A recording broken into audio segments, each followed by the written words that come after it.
Hey there.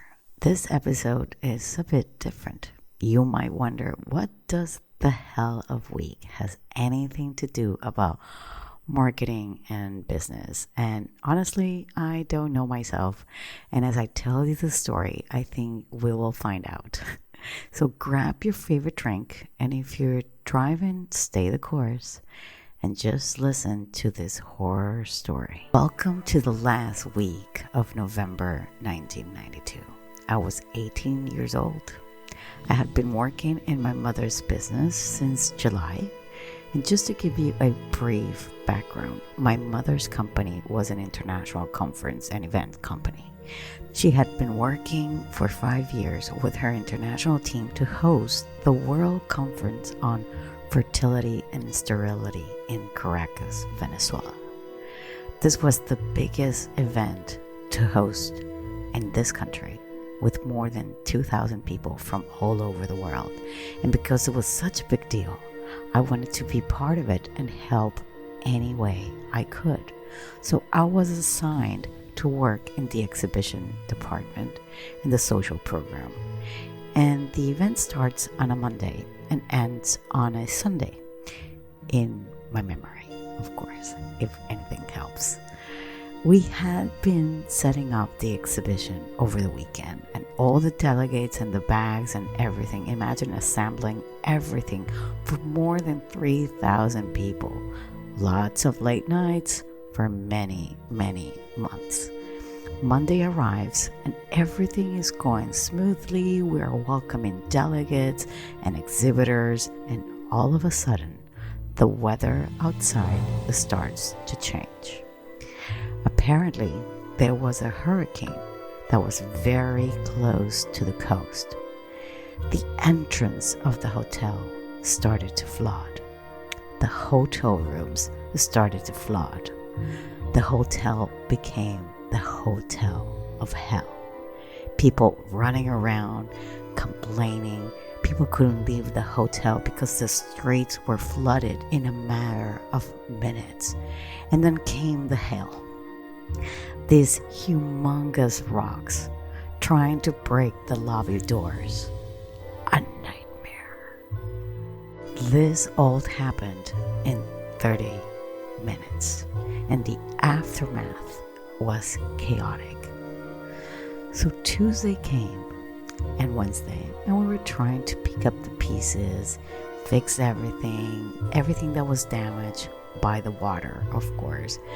When we thought that everything had passed and everything was going smoothly and the conference and everybody was so happy, then the hell and the devil became a reality. It's Friday, 4 a.m. The phone in my hotel room rings. It's my boss, and she says, "Turn on the TV. Where is your mom? At home. Stay in the room and don't open the door to anybody. I'm coming for you."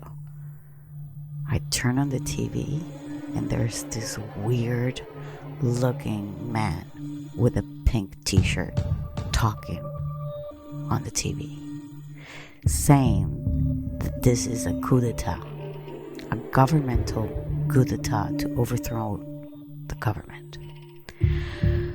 I quickly call my mom, and my stepdad answers, and I asked him, "Where is my mom?" "She's on her way to the hotel right now. Don't leave the room until there's somebody there or there's somebody that comes for you." And as I'm watching in horror and trying to get dressed, someone knocks on my door, and I freak out. Oh my God, this is my mom's room. They're coming for her. But why? What the hell is happening? And I call my boss. "Someone just knocked at my door. Please come quickly." I didn't say a word. I didn't open the door. I tried to dress as quickly as I can. And then I hear a second knock on my door, even harder. Nothing. No one. And then another knock comes on my door. And thankfully, it is my boss.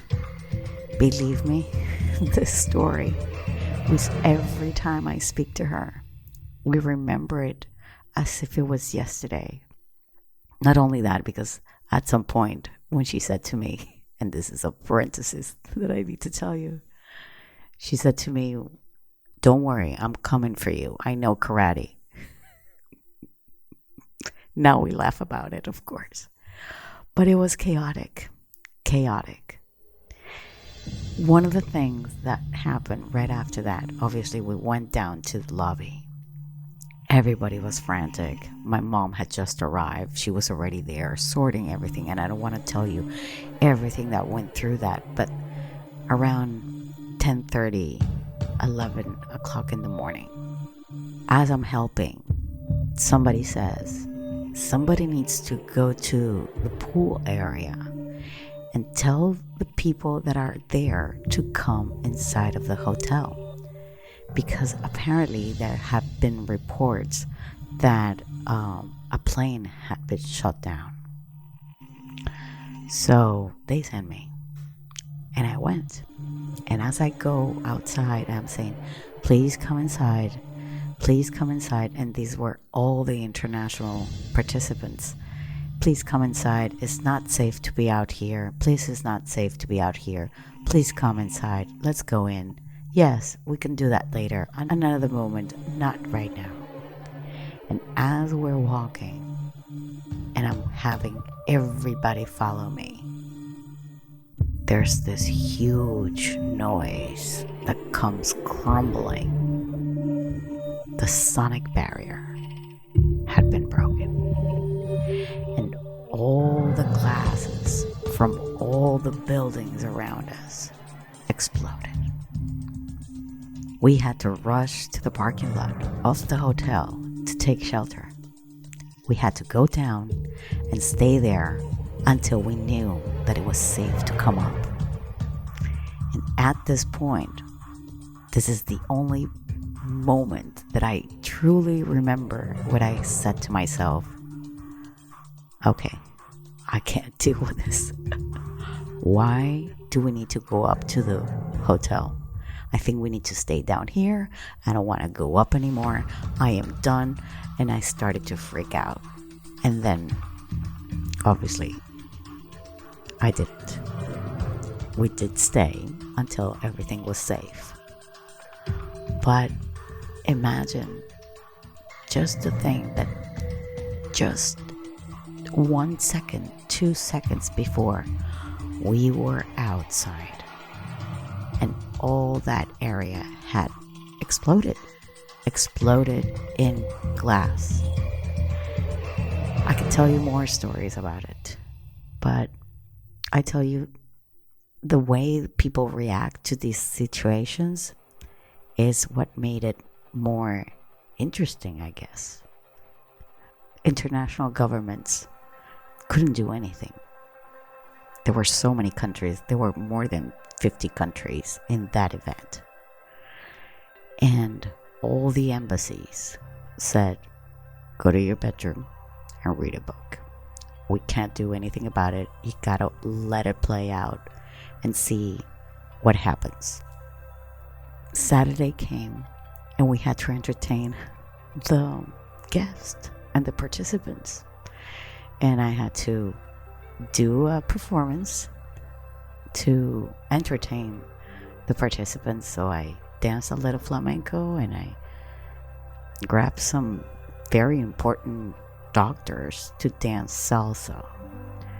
Looking back, it's crazy. And some of the lessons that I believe that I learned in that span of that week of hell was to think on your feet and not on your fears. Having an insurance policy, which thankfully we had one because the World Federation took one. So that actually saved the event in the end, because they had a clause that said if there was an event like that, we would be covered. always keep cash in hand, it can save you. As the days went by and we had to help people get out of the country, cash was the currency. We had bags and bags of money to pay for airplane tickets for our participants. And actually, one of my business partners, he was in charge of that section of the airport.